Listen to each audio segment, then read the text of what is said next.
Okay friends, it's near the beginning of the year when this video is being made, which means in kindergarten and first grade, most likely you're reviewing and focusing on the four voices, which is your speaking voice or your talking voice, your whisper voice or your quiet voice, your singing voice, and your shouting or your calling voice. And maybe you're looking for some new ideas to try in your classroom besides the same activities that you use over and over again, and you're wanting to really emphasize and make sure that your students know how to do the four different voices in your music room. Then that is what this video is all about. For those that don't know me, my name is Rainey Barton. I am an elementary music teacher and middle school musical theater teacher in Central Florida. I created this channel to help music teachers instill a love and appreciation of music into the heart of every child. And we do that through lesson plans, which I share every Wednesday, tips, tricks, ideas, strategies, all of those things. And so if you're interested in that, then be sure to like and subscribe and share this with your friends so that they are able to find this channel as well. But in today's video, like I said, we're going to be talking about how I teach the four voices in kindergarten and first. I'm doing it in both right now because I'm at a new school and like first never learned this, but typically I learn this in kindergarten and then I review it at the beginning of first grade. And I have a bunch of tried and true lessons on this sticky pad so that I don't forget any of them. And so we're just going to get rolling.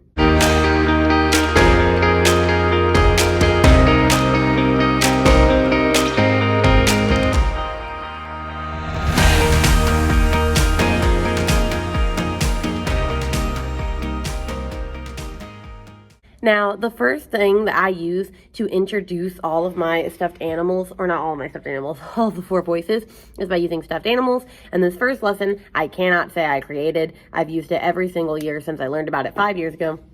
And it is by Make Moments Matter or David Rao. And so he introduces the four voices by using a specific stuffed animal, and every single week he adds on to it. And so I'll show you the four stuffed animals that I use. They're all from a company called Folk Manis, which makes really great puppets, but they're a little bit pricey. I will link links to all of them underneath here in case you want these same puppets. But I'm just going to tell you really quickly about it. So make sure I'll also link the blog post where he talks about the four voices. We start with the rabbit, and this is Peter Rabbit. Of course, that's an easy name to remember. And he introduces his speaking voice or talking voice. And the way that David Rao does it is he has this whole little thing where like he talks about being a bunny and also about speaking voice. But at the end of every single one, he always uses the same rhyme. And it's speaking voice is the best. It's better than all the rest. But if it's whisper voice, it's whisper voice is the best. It's better than all the rest. Because he uses the same rhyme over and over, the kids get used to it and then they know what to expect. And so this is what I use for speaking voice, Peter Rabbit. And then he uses a butterfly for whisper voice, but I didn't have a butterfly. So instead, I used a bat. Because bats are pretty quiet, and his name is Flitter the Bat.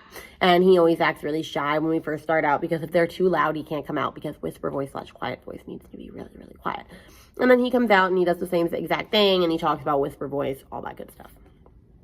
Then we have our singing voice with Snowy the owl, who's beautiful, and her head turns all the way around, which that gets so many laughs. Oh my gosh, the kids think that is hilarious. Especially when she'll just wear her head backwards and they're like, Snowy, your head's on backwards. But anyway, so she does singing voice, and so I'll normally have her perched on a tree in my room, and then she'll fly over singing, going, hoo, hoo, hoo, hoo. And so she's very, very cute. And then for shouting voice or calling voice, I have Grizzly the Bear, which he's always like, hello, everybody. And he scares everybody. And then it's really cute because like they're not actually allowed to shout in the music room. And so when he's trying to introduce shouting voice, like he has to do it without saying shouting voice. And it's just hilarious. But at the end of every lesson, the way I assess if the kids got it or not is the animal of the day will go up to them and will say, what is your name? And the kids have to say it back in the way that the animal taught them. So for example, if Snowy was up here, she would be going, what is your name? And they would have to say, my name is Landon, or my name is Jessica. Or if it was Peter Rabbit, they'd say, what is your name? My name's Brandon. My name's Vanessa. And so things like that.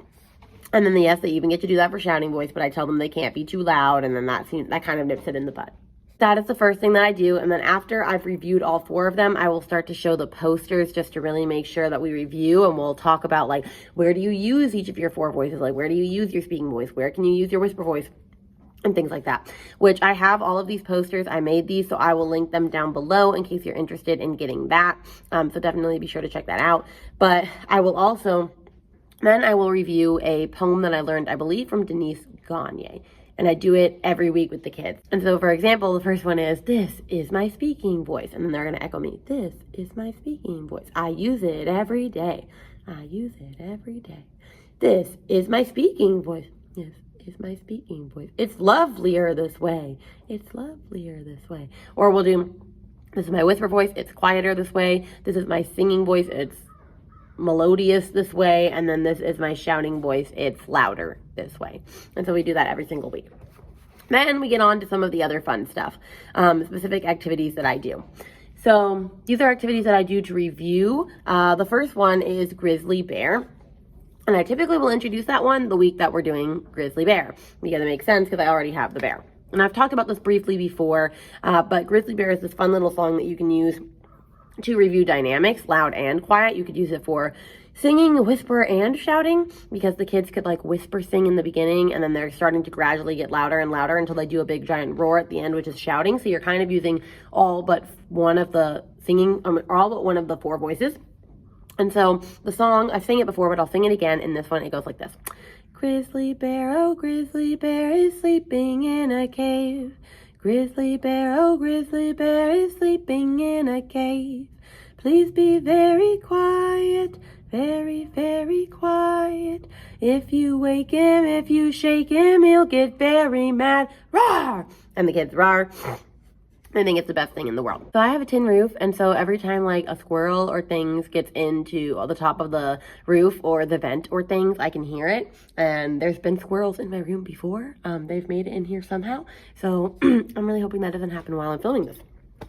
Anyway, so I teach them the song, and then we play the game. And so how the game works is there'll be one kid that's the bear in the middle of the circle, and he falls asleep. And then the other one is the hunter, and they walk in a circle around the bear. And then on the, he'll get very mad, roar! The bear gets up and chases the hunter around the circle back to his spot. And if he gets him, then he ate him. And if he doesn't get him, then the hunter lives to see another day. Like, the whole point is that they're bothering the bear in his cave. And we talk about, like, what hibernation is and what happens if you do interrupt a bear during their hibernation period and all that. The kids absolutely love it. But it's great for whisper voice because, or whisper/singing voice, because you're starting in the beginning by going, Grizzly bear, oh grizzly bear is sleeping in a cave. And then it gets louder and louder until they're going roar at the end for the shouting voice. And so Grizzly Bear is a great assessment of all of those. It's also good for, I introduce forte and piano using that song as well. And I also like to introduce quarter rest with that one. And so if any of those interest you, I have an entire lesson activity set already for Grizzly Bear. I will link that underneath here, but that's one of the ones I love using for four voices. Then we have Queen Caroline, which, like I said, I got this from somebody forever ago, and I can't remember where it came from. You know, you learn so many things over the years. But I have this puppet. She does have a crown on the top of her head, and she is called Queen Caroline. And she comes up and she teaches the kids about how she one day, one day she washed her hair and didn't use shampoo. She accidentally used turpentine, and the kids are all like, what the heck is turpentine? And I go, turpentine is like toothpaste. And they're like, ew, gross. And she's like, but it made my hair really shiny. And then she sings the song, and these are the actions that we use. So this is like putting on a crown. Queen Caroline washed her hair in turpentine to make it shine. Queen Caroline. And so I typically will teach the students that first, and then we will go about and she'll tell the story of how she actually got her hair into turpentine. And so she'll make it up, and so she actually used turpentine instead, and that all of her sisters, when she came out of the shower, were making fun of her, and they were whispering to each other. So then they whisper, Queen Caroline washed her hair in turpentine. So they're practicing their whisper voice. Then she says her sisters started blabbing and telling everybody else, and they started telling it to everyone in the kingdom, and then suddenly everyone in the kingdom was talking about her hair. And then they speak it. Queen Caroline washed her hair in turpentine. And then after that they say, then all of a sudden it started going beyond the kingdom and going all the way to the other realms. And so kingdoms across the sea were finding out about my hair through like messages and like shouting and proclamations. And then they went, Queen Caroline washed her hair in turpentine. And so they're working on shouting voice. And then at the end, her best friend was like, you know what? You have beautiful hair. You don't need to listen to anybody else. And she sings her, Queen Caroline washed her hair in turpentine. And so they're practicing all four voices. And then at the end, she goes like, yeah, you know what? My hair is the best. I don't care what anybody thinks of me. And then she does her speaking voice one more time. And by this point, the kids really, really know the rhyme pretty well. And I use it to assess steady beat right after, because then I use, which I will link the product that I bought down below like a couple years ago about this, but I will link the product, and it has a bunch of crowns on it. And we practice pointing. So it'll be like a beat chart, and I'll practice pointing and having the kids do different things. Like maybe the first time, every time I point to a crown, they have to tap their head or clap their hands or snap their fingers. And then eventually I start having them practice pointing with me so that they can see if they can get to the end of the song at the right time. And then I will have some of my kids come up, and they get to use my nice fancy Apple pointer, which is super long, and they get to point to the crowns. And that way I'm able to assess their steady beat. But also, we always change which voice we use when we do the beat. So maybe I say, all right, this kid's coming up. What voice do you want to use? Whisper voice. All right, let's whisper it. Queen, Caroline. And so I'm assessing steady beat with them, and we're also reviewing the 4 voices. And the only one that I say we can't do a lot is shouting voice, because obviously we're inside. But that is another great lesson that you can use for the 4 voices. A chant that I really like using for speaking voice, but also could be for singing voice, because there's a singing version and a chant version, is BB Bumblebee, which I have an entire lesson for, so I will link that underneath here as well. But BB Bumblebee, I'll speak it and then sing it. It goes like this. BB Bumblebee stung a man up on his knee, stung a pig up on his snout. I declare that you are out. Buzz, buzz, buzz. If you sing it, it goes like this. BB Bumblebee stung a man up on his knee, stung a pig up on his snout. I declare that you are out. Buzz, buzz, buzz. My kids absolutely love this. I do have a bee puppet. It's somewhere. I won't find it right now. But they love this game so much until the bee comes in. Barney the Bee introduces the chant or the song depending on what we're focusing on. I like to teach both and switch between the two, and then we will play the game. And so how the game works is all the kids are seated in a circle, and I have the bee puppet, and I am just keeping the beat on their heads, and they are keeping the beat on their laps. And so I'm going, BB Bumblebee stung a man up on his knee, stung a pig up on his snout. I declare that you are out. On buzz, buzz, buzz, whatever kids were buzzed on, they're out.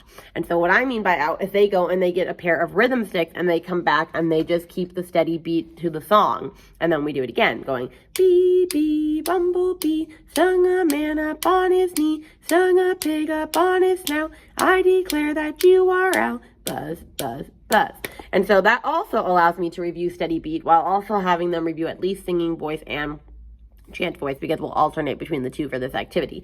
But my kids love this game. They ask for it a lot. We've played it probably 2 or 3 times this year. They just for some reason love getting out, being the last bee, playing the rhythm sticks, and maybe the next time you change it to maracas when they get out, or the next time you change it to tambourines. It doesn't really matter what instrument they're playing as long as they're trying to keep a steady beat. But that is another really fun one that my kids like to do. I have my last 2 activities to close out the unit. So the next one I use is Good King Leopold. And I got this from the book 1, 2, 3 Echo Me, which is ready to use song, games, and activities to help children sing in tune. So I will link that book underneath here, but it's such a great book. Good King Leopold. So Good King Leopold is great for reviewing all 4 voices. The song goes like this. Good King Leopold, may we cross your kingdom. And so all of the kids will sing that, speak that, shout that, whisper that, depending on what the king says. The king will say, you must ask again, this time use your whisper voice. And so the king is always singing, but the rest of the kids are whispering or talking. So if they said, you must use your whisper voice, the next time the kids are going to say, good King Leopold, may we cross your kingdom. You must ask again, this time use your shouting voice.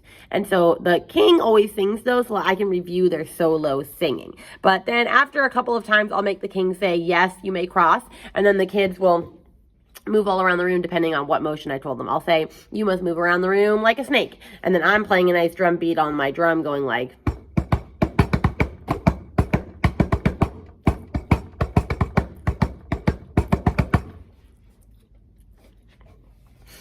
and then the kids are able to do it that way. And so that one's a super fun one. The kids really love that. It's a good one for solo singing. It's a good one to review all 4 voices, and the kids have a lot of fun with it. So definitely try Good King Leopold in your classroom. And then the final assessment that I do, which I cannot find my magic microphone right now, so I'm just going to use this pencil, is just the I Like Music class.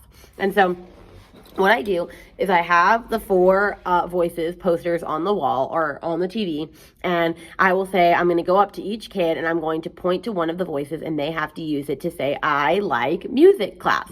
And so maybe I point to the whisper voice one, and the kid has to go, I like whisper voice or music class, sorry. And then the next kid, I point to singing voice. They have to say, I like music class. And so that way I'm going around. They don't know which one they're going to get, and they just have to do it for me. Now, I will say I've only had one kid this year that was like, yeah, I'm not doing that. Which I was like, in kindergarten, really? But that's a great assessment because they will have learned all 4 by this point, and then you're able to say, can they use their singing voice? Because that's the biggest issue, is that a lot of these kids are still not going to be able to use their singing voice properly, or they're singing down here and they're not using their head voice, and we're still working on activating that with the younger students. That's a really great one that you can do to review for voices. And that was short and sweet and to the point. I hope that was really helpful for you and that you got some great ideas. I will link everything that I shared down below, product ideas, books that I've used, lessons I've used from other people. So make sure to check all of those out underneath here. But I hope that you are having a great time reviewing and introducing 4 voices with your students. But after this, I'm just gonna start getting ready for class because I'm on the contract in about 20 minutes. So I love you all. I hope you have a great day. Make sure to like, subscribe, share, and I will see you on Wednesday with what I am teaching for this week. All right. Bye, guys.